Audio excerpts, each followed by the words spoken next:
guy, like, have you seen The Hurt Locker? Yeah. Where Jeremy Renner would use his bombs? Yeah, That's yeah. what the guy used to do. And Really? now he's Rahm's, like, mental coach. Wow. So, yeah, it's like I didn't know that. a crazy story. I mean, what the hell is more tougher than a guy defusing bombs, Yeah. like, that get you to breathe right? Mm-hmm. All right. Let's do it. All right, welcome to another episode of Expand Your Brand. Today we are doing, it's just Austin and I, something a little bit different, but we've done it in the past, but we're doing a Masters recap. Oh, yeah.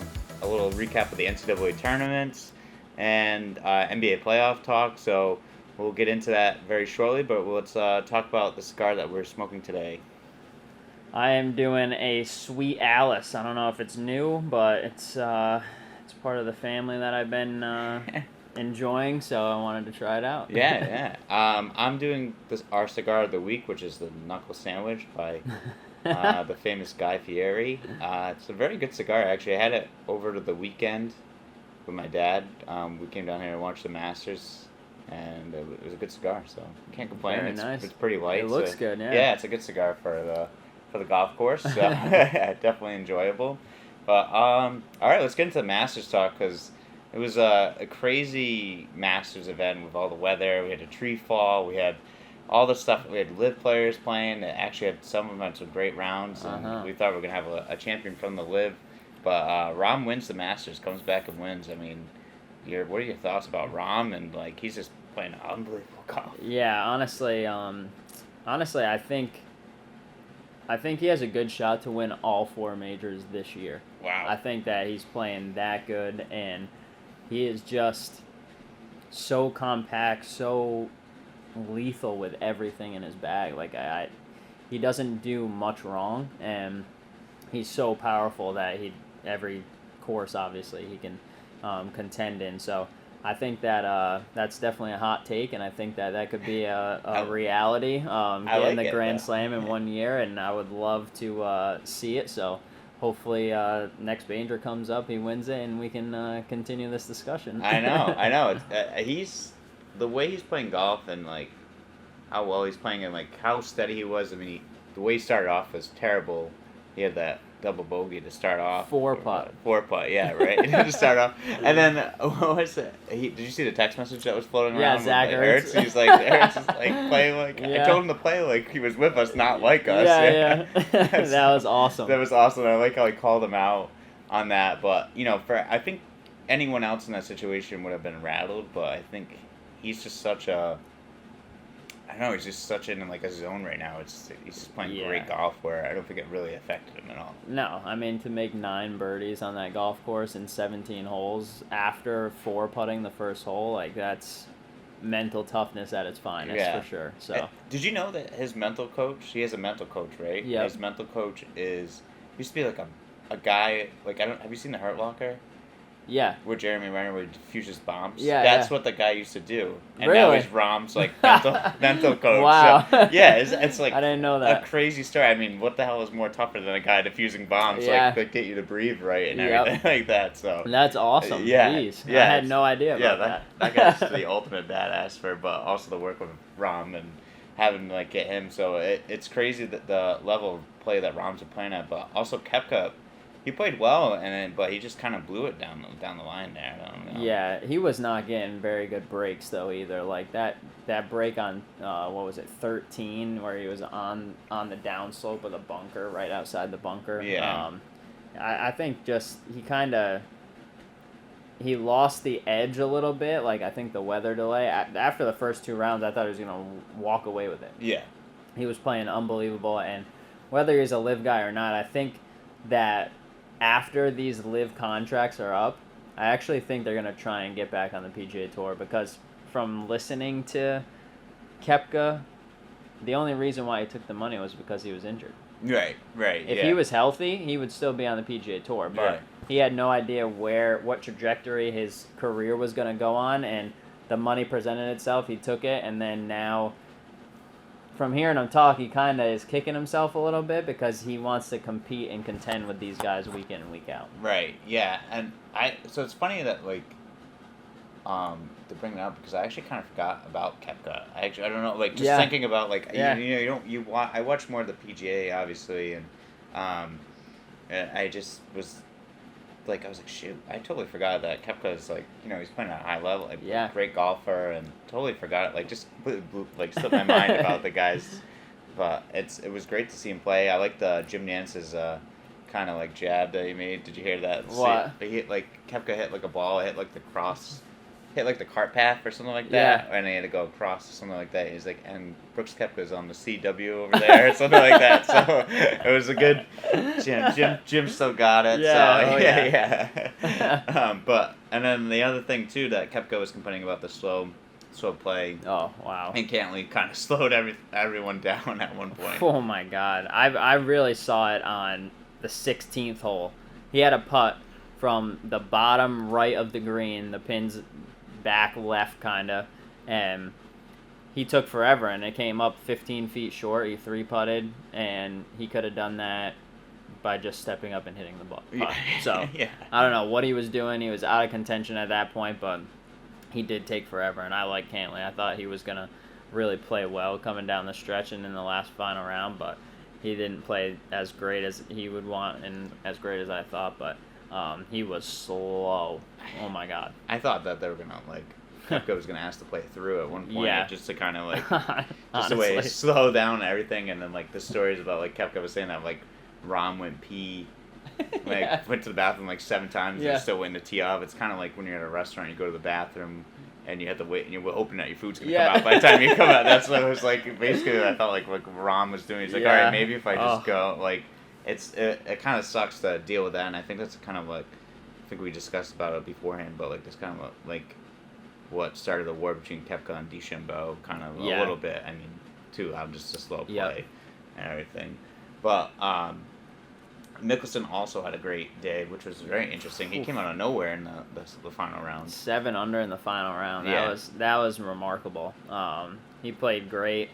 Honestly, like, I think this week kind of showed that there isn't too much of a divide between LIV and PGA. For some reason, I felt like everything went well, and I think that going forward, they're not going to merge, but PGA Tour players are independent contractors. Right. Like, if you're good enough, you should be able to do what you want, and I think that I think my perception has changed of it, and I think that a lot of people, it's going to go back to kind of how it was a little bit, so I don't know. We'll see. It should be interesting. I mean, they only have 4-year contracts, 5-year contracts, right. So what happens then? Yeah, exactly. and who knows how much money LIV is actually pulling in. It seems like they're spending a ton of money, and I don't know how many views you're getting on the CW. Like I said, I kind of forgot about Koepka because I'm not watching, the LIV tour or anything like that. And I know. But yeah, like you said, it kind of proves that there's much of a difference, and if you're a good golfer, it's gonna show out. And Mickelson played. How bad do you think it would have been if Mickelson won? How bad the PGA would have reacted to that and everything like that? It would have been interesting. Even if Koepka won, like, I feel like it would have been an interesting dynamic for sure. Right, yeah. I don't know. I mean, eventually one of these guys is going to win a major. Yeah. It could be this year, so it's going to happen. We'll see how that goes once that happens. Yeah, right. I just feel like the PGA was chanting Spaniard like they were doing in the Gladiator. Yeah. For winning, and then obviously there was some storms during the weekend too, and which was crazy because seeing guys play round 3 on Sunday, finishing up their round and playing into Sunday, and then playing another round of golf was interesting. I was hoping for selfish reasons for a Monday so I could keep watching golf during work, but I thought it was the weather was very interesting too because being down in Georgia, I felt like we might have had warmer weather up here than they did down there. At some points for sure we did. Yeah. It was weird. It definitely was weird. Thank God no one got hurt with those trees coming down. Those are big, big trees. Right, yeah. Well, that was like the interesting... Someone had pointed out too, because I was listening to it, and I thought about it. I was actually telling my dad, I was like, you're lucky if that was like... If Tiger Woods wasn't playing at that time. Yeah. Like, how many people would have actually been standing there to watch Tiger? You right. know? Like, or thankfully they don't allow cell phones on the course because, like, God knows someone could have been looking down at their phone. I mean, the tree looked like it fell very slowly, but I don't know. But, like, still, I mean, if I was someone, I would have like tried to like lay underneath the tree so I can try to get like a free free Masters Membership. Yeah, members like let me just play in the Masters for the rest of my life or something like that. But yeah, I mean that's what I would have asked for. I would have found a way. Finagle Yeah, it away. yeah. That's funny. But it was an interesting tournament, and like you said, it should be interesting going forward with live guys playing in majors and.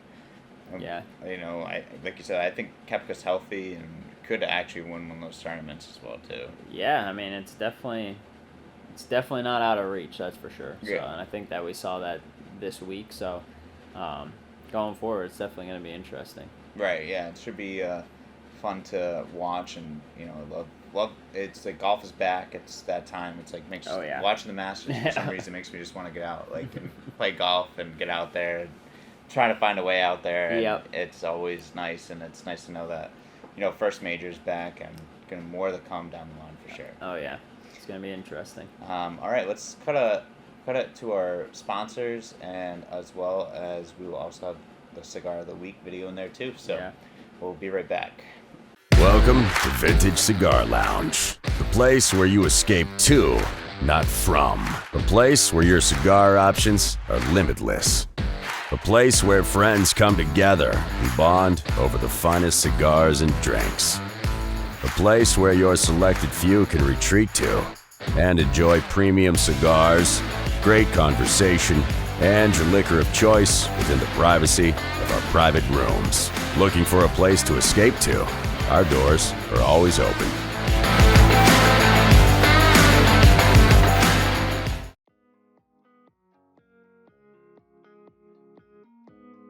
Hey guys, this week on Golf Cigar of the Week for Expand Your Brand and Golf News RI, the Knuckle Sandwich by Espinosa and Guy Fieri himself, the mayor of Flavortown. We're talking about the Connecticut this week, just under $14. It's an excellent choice for out there on the range, and it is nice and creamy, not too crazy, and you know what?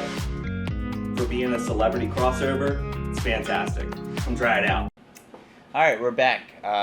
Thanks to the word from our sponsor. As always, Vintage, thank you for everything. Yes, and thank you. Hope you guys enjoy the Cigar of the Week. Hope you guys can get down here. It's supposed to be really nice weather this week, so definitely get down here, grab your cigars, and bring them out to the golf course with you. Hope you guys can get out there as well too. Take some swings. I know I'm gonna try to finagle my way out there for some reason. I'm calling sick. Hope my boss isn't watching. So let's get into it. UConn. We'll talk about the men and women's national championship game. We'll hit the women's first. LSU won the championship pretty handily against Iowa, and there was a lot of controversy afterwards, which I think was good for women's sports in the sense that they were talking about it, and there's a lot of conversation. And I don't know why Jill Biden thinks it was cool to invite both teams so everyone gets a trophy for some reason. Yeah. But what were your thoughts on the whole situation? I mean, LSU dominated, but what were your thoughts on the situation with Angel Reese, and Caitlin Clark? Yeah. They're both competitors. Her taunting her at the end, if the roles were reversed, Caitlin would have been doing it to her. Right. So what's the difference there? And she did it throughout the entire tournament to other teams, so it was only right. And she even commented on it afterwards. She had no bad blood about it. It's just being a competitor. I think that's what the game is missing, and I think they kind of rekindled that flame, which is nice to see. You don't want to not have that, right? I think that's part of the game. I think that's part of sports, and without that, there's no edge to it. And I think that's it put it back in play. Yeah. Right. Yeah. No, and I fully agree with you. I think it was great for the game and interesting, perspective. Like Caitlin said, it would have been like you said. I think Caitlin would have done the same thing. And Caitlin didn't even care. It's just part of sports. But you need that. I like that rivalry, that fire. That's what makes basketball basketball. Two best players going at it, the trash talking and stuff. I'm sure you can be friends off the court, no big deal. But on the court, it's perfectly fine. It's normal. It's part of basketball. Not everyone's gonna be like, oh, high five from the other team. You're gonna have those friendly competitions, and I think that's the good thing. And I think when the I hope we see more of this going down the line, and Yeah. like, because I watched it. I mean, it was a fun tournament to watch. It Like, was very fun. The women's championship in LSU, and that coach for LSU is phenomenal. Yeah, she is. Yeah. Oh my God. Baylor, and then now. I can't believe that LSU game, the championship game, they beat them that bad. Right. Yeah. I actually can't believe that. Like, I thought it was going to be a pretty close game, and usually in the NCAA double tournament, guards win. Right. Yeah. And the roles were reversed, but the guard for LSU played unbelievable. Yeah, that girl that came off the bench. She Carson, was 7 for 7 from the field or yeah, something. like, 21 points. yeah, Like, what the heck? Just came in and hit a bunch of 3-pointers. Yeah. Just like carried them. That's the key. That was the key. Yeah, it's always fun, like when you have in a tournament too, like a player. And I think like Grayson Allen did it when he played for Duke. Yeah. And during the Wisconsin championship, where he just came off the bench and he was like Firing carried them. on all cylinders. Yeah. Just like you have that one player that shows up. But yeah, it was a great tournament. I definitely can't wait to watch next year's women's NCAA tournament and stuff like that. I definitely had to catch the URI women's basketball team too, because they play good basketball too. Yeah, and they do. Coach Reese is what she's doing over there is Yeah. awesome. But UConn also won the men's national championship too, and they just kind of rolled through the tournament. Oof. And it was close at one point. I think San Diego State got down to 6, but they didn't seem rattled at all. Yeah. No, they have all their bases covered. Yeah. Their team was so good this year, and even though they went through the lull in the middle of the season, I think that's what catapulted them into the run that they had. And they didn't even would they make it to the semifinals in the Big East? Yeah, I think so. I think they lost to Marquette by 2. Yeah, so it's not like they won the Big East. They even used that to catapult them into the NCAA tournament. And granted, I think they got the luck of the draw in a lot of ways, because it's not like they played a Kansas or something, but at the same time, all those 1 seeds got beat, and they just throttled the teams that were in front of them. Right. So yeah, it was awesome. that's what makes the NCAA tournament, because I know a lot of people complain because there was a lot of lower seeds winning, but why would you? I don't know. That's the tournament. It's that's what you live for, the upsets. You want to see a Furman beat a Virginia like they did, Right. or FAU making the crazy run that they had all the way to the Final Four. Same thing with San Diego State, a team that no one really would have picked to go that far unless you're a fan of San Diego State or something. Right. Or go there. But yeah, that's what the NCAA tournament's all about. It's about upsets. It's about the entertainment. That's what makes it the best month of the whole March Madness. That's madness. That's that the is word. the madness. Yeah. So it was entertaining to say the least. I mean, I guess the one thing, I didn't think UConn, when they played Gonzaga, and I think they would throttle them they did. Yeah. And then they just kept it up, and like I said, San Diego State got within 6, and UConn just unfazed by the whole thing. It just felt like any punches that they took, they were just like, okay, that's fine. We'll be okay on that one. Yeah. I think it comes down to Hurley. His interview, what was it, 3-4 years ago? They better get us now because we're coming. Yeah. You have that and you set that tone. There's no way you're not obtaining it. You're just putting it into the atmosphere to obtain. So that was awesome to see, and I mean, it'll be interesting to see how they are next year, because I know Hawkins is going to the league, and who knows about Jackson, but we'll see. I mean, if a couple of them come back and then they put some good pieces in the transfer portal and some good freshmen coming in, you just never know. Yeah, that's right. I mean, Klingen's staying. I saw that. Yeah. The big guy is staying. I don't know about Snogo. He hasn't said what he's doing yet. Yeah, I don't know either. Because I think he was a junior and might have another year. But yeah, UConn could be in for another run there. And like you said, Hurley's a dog. We saw it here at URI, what he did to URI, and he he flipped URI into a two-time NCAA tournament team. Yeah. And making it to the round of 32. Yep. And almost the Sweet 16. They lost to the Oregon, who was eventually a Final Four team, which is crazy too. So you don't feel as bad, but as I wear my URI gear. But yeah, Hurley's just a great coach. I mean, there's games. I think he changed a lot of his mentality, and from when he was at URI, free throw shooting was always an issue for his teams. That was an issue this year. his attitude, like arguing with the refs, he kind of like toned it back a lot. Yeah. He just looked like he was having fun in every like game. And Yep. also, that's also probably fun when you're up by like 20 and every Yeah, game. right. Yeah, as well too. Just kind of enjoying it. But yeah, it will be interesting next year to see who makes a run in the NCAA tournament if UConn can run it back again. But I think they're the only team has had multiple championships in the past like 20 something. Like they have more championships than Duke, Kansas, all the other blue bloods in the last like which is pretty 10, insane. 15 years. Yeah, Yeah. for all those. All right, let's get to the NBA talk because NBA playoffs are starting. Celtics will play the winner of the Hawks or the Heat in the play-in. Mhm. I know I'm just getting alerts on my phone now as we speak that the Hawks are looking to trade Trae Young, I think, after the season. There was like trade Really? packages, and I think they might look to get rid of him for some Wow. reason. Yeah. I don't know. Yeah, so that's an interesting. So I don't know how well that will work out in the Hawks' favor as they go into the play-in game. But yeah, I want to see. Hopefully, the Celtics advance because they have an opportunity to play Philadelphia and see them. Yeah. But like, what are your thoughts on the Celtics and everything they have going? I mean, I think they went through a little lull a month ago, but Yeah. I think they kind of re-sparked themselves and reset, and I think that they're gonna be probably the team to beat. Right. Honestly, with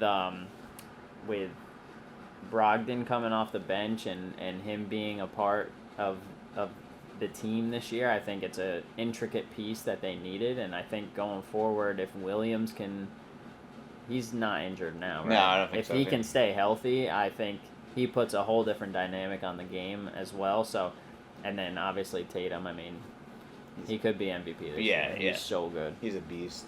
He's playing well. Yeah, it'd be interesting how well they do. I think they have a tougher road being that second seed because whoever gets past. I mean, I might be jumping ahead, but I feel it could lose to. I don't know who they're playing. They're 3 and they play 6 seed, so I don't know who the 6 seed is. But I haven't looked at it. yeah, I haven't looked at that. But I mean, they could lose, but I don't know.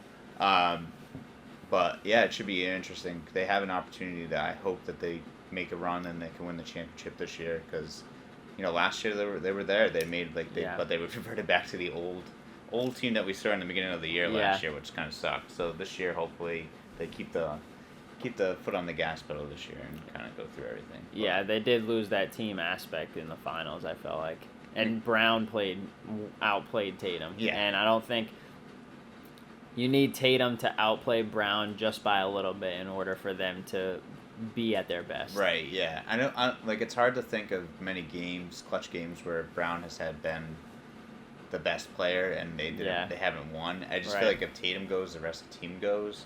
And that kind of sucks because Brown, I think, is like It's unbelievable. A top player, Yeah. in the league. And I just feel like I wish the team would go when he would go. Yeah. I just kind of feel bad for that aspect of it. But yeah, Brown and Tatum, they're a dynamic duel, and we'll see how they do against Philadelphia, and if they get to the conference finals against the Bucks, against their dynamic duel as well too.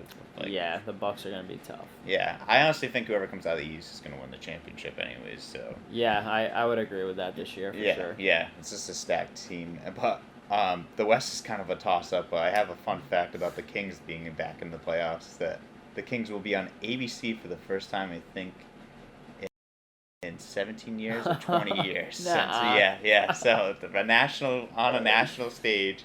So I like the Kings. It's gonna be interesting what they do.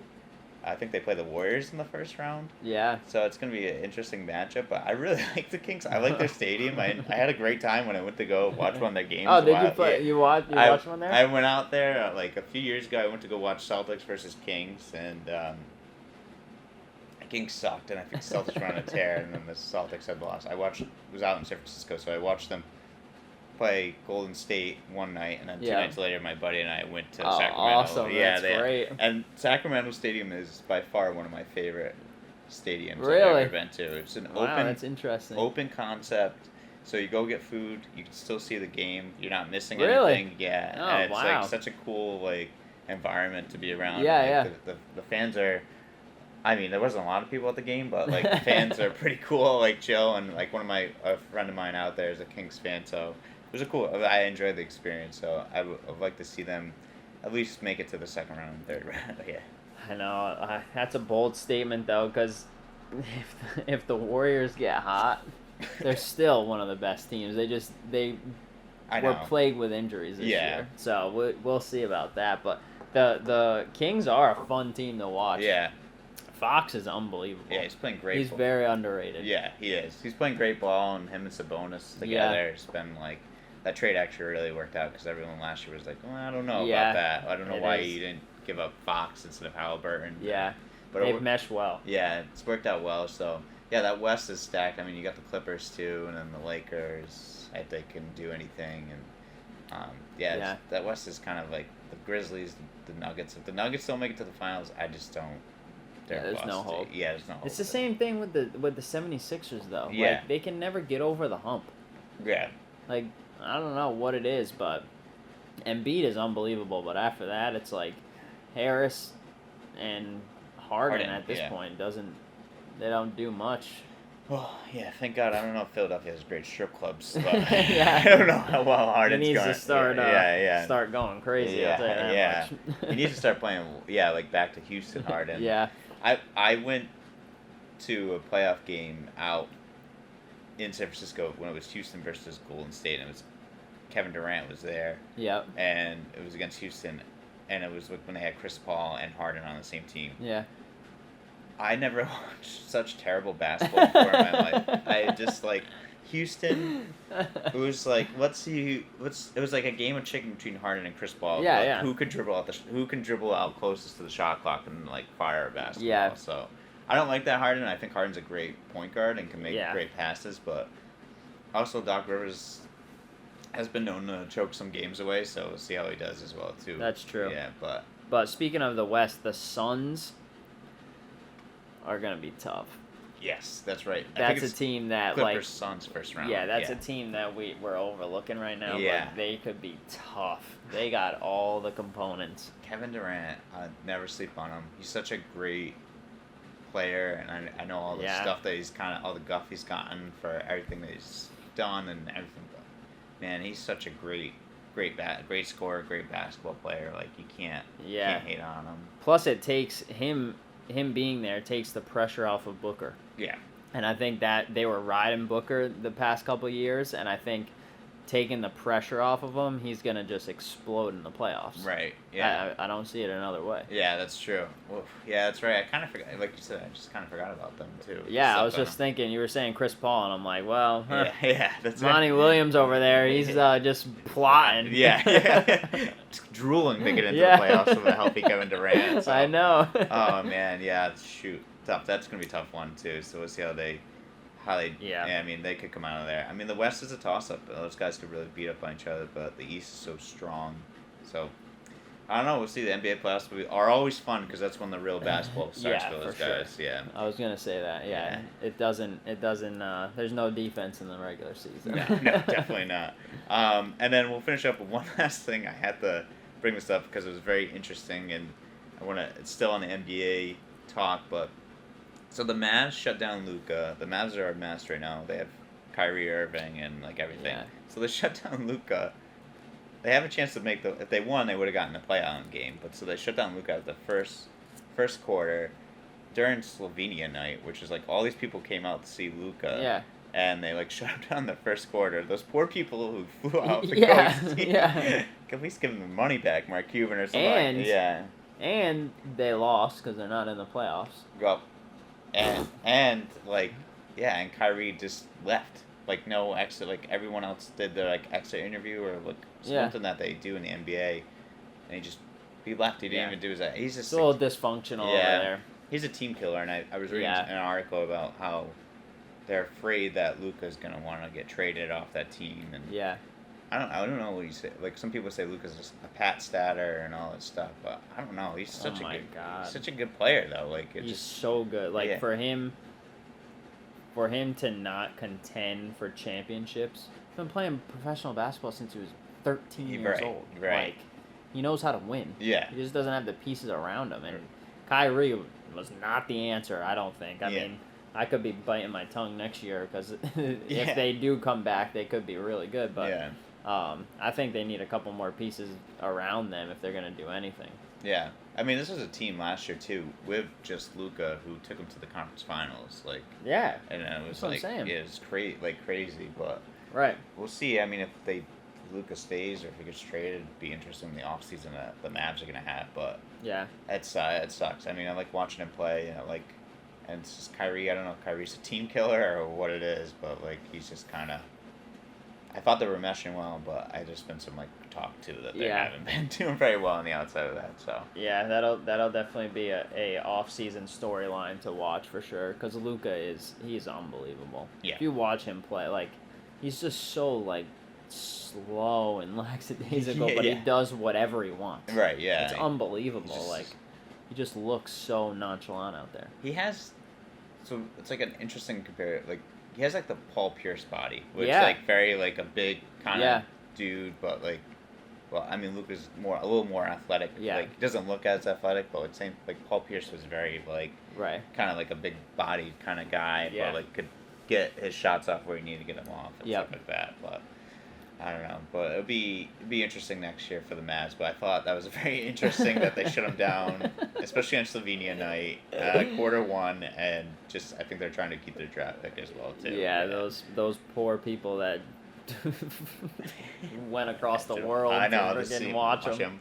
Well, give them back their money, Mark. I Yeah. guess. I don't know. You got enough of it. for Yeah, sure. yeah, definitely. Or give it to me, one of the two. But yeah, I think that's pretty much it for the sports talk. Any updates or anything on your end, Austin? Anything that you have going on, or No, I mean, golf season is officially here, starting today. I feel like Yeah. the Monday after the Masters, it just kick starts it. So I'm excited. The weather's about to break, which should be good. And yeah, I'm just excited to get out there and whack them around and catch some rays. Yeah, same here. I know. I feel so much better that the weather's been nicer. Uh-huh. I feel like happier, I guess. I Yeah, don't know. Not for sure. as like tired anymore. I'm like, what's It's going not getting dark Yeah, at 3:00 in the afternoon. Right, yeah, it's nice, very nice. So, yeah, it's awesome. But yeah, I think that's it for today's episode.